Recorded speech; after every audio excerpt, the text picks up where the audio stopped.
Good morning. We're going to continue. I'm going to go a little backwards at page 183 with Puppy See, Puppy Do. One morning, on awakening, lying on my belly, I pulled my arms over my head, stretched my legs into pointed toes, and pulled myself up onto my forearms. Aside me, Pumpernickel stirred and matched me move for move. She tensed her front legs, stretched them well out in front of her, then straightened her back legs too, pulling herself forward into uprightness. Now we greet each other every morning with parallel waking stretches. Only one of us swings her tail. I got to stay back. Got a lot of dogs here.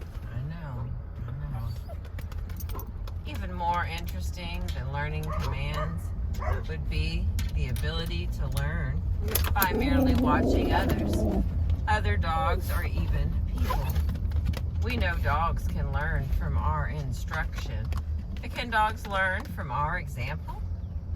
It would seem to behoove a social animal like the dog to look to others for information about how best to negotiate the world.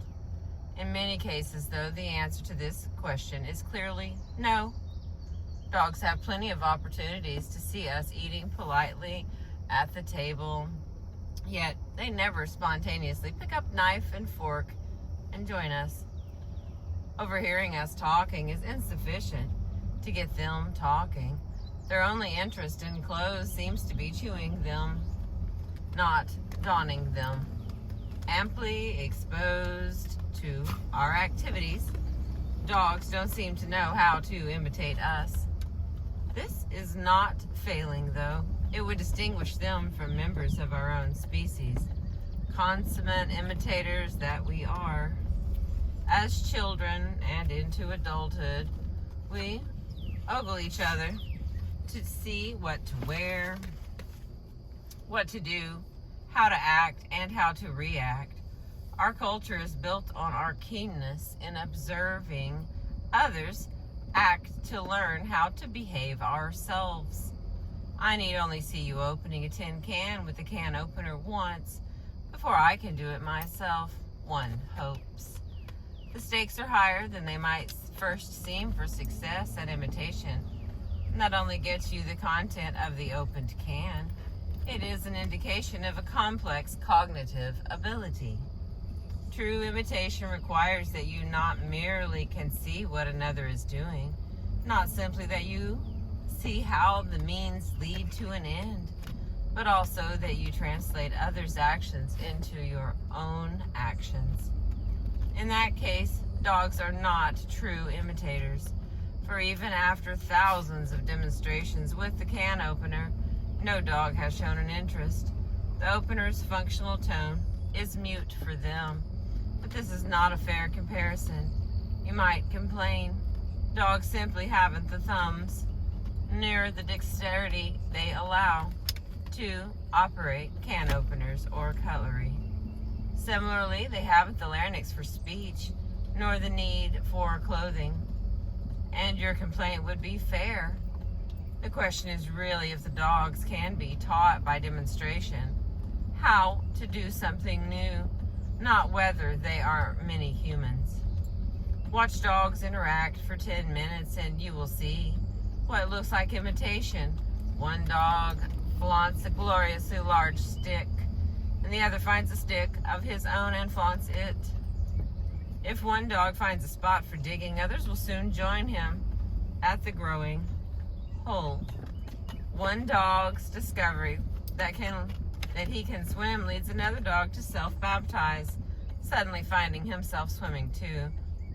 By watching others, dogs learn the special pleasures of mud puddles and of bushwhacking through bush. Pumpernickel uttered nary a peep until one of her regular dogs' companions began barking at squirrels. All at once, she too was a squirrel barker. The question then is whether these are cases of true imitation or of something else. The something else that it might be is opaquely called stimulus enhancement. A minor incident involving birds and home-delivered milk in mid-20th century Britain demonstrates this phenomenon best. At the time, doorstep milk delivery was commonplace in Britain, and homogenization was not. Thus, Dawn found foil-capped bottles of separated milk idly, unattended, on front porches, the cream nearest to the top of the bottles. Up at dawn with the delivery men is much of Britain's bird population. For dawn is a precious time to sing. One bird, the small blue tit, made a discovery. The foil on the bottles was susceptible to being pecked through, revealing a rich, creamy drink just below. A few reports of vandalized milk bottles were lodged. Soon a spate more, then a plague of them. Hundreds of birds had learned the milk bottle trick. Cross with their skimmed milk, the Britons were not long in finding the culprits. For us, the question is not who, but how. How did this discovery spread among the blue tits? Given the how fast it spread, it seemed likely that some birds observed others getting the cream and imitated them doing so. Clever, pudgy little birds. By providing a captive population of chickadees with a similar setup, one group of experimenters observed the phenomenon reoccur step by step. Their studies suggest a more likely explanation than imitation. Instead of carefully observing and assimilating all that the first cream pilfering bird was doing, other birds simply saw that he was atop the bottle.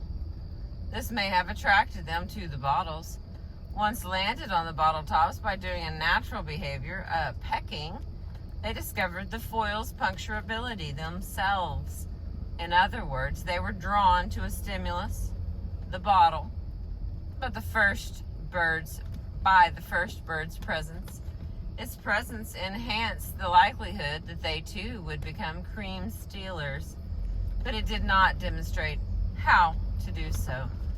This may seem nitpicky, but there is an important difference at work here. In a case of stimulus enhancement, I see that you are acting in some unspecified way on the door, after which it opens. If I amble over to the door and kick it, hit it, and otherwise maul it, I might get it to open too. In a case of imitation,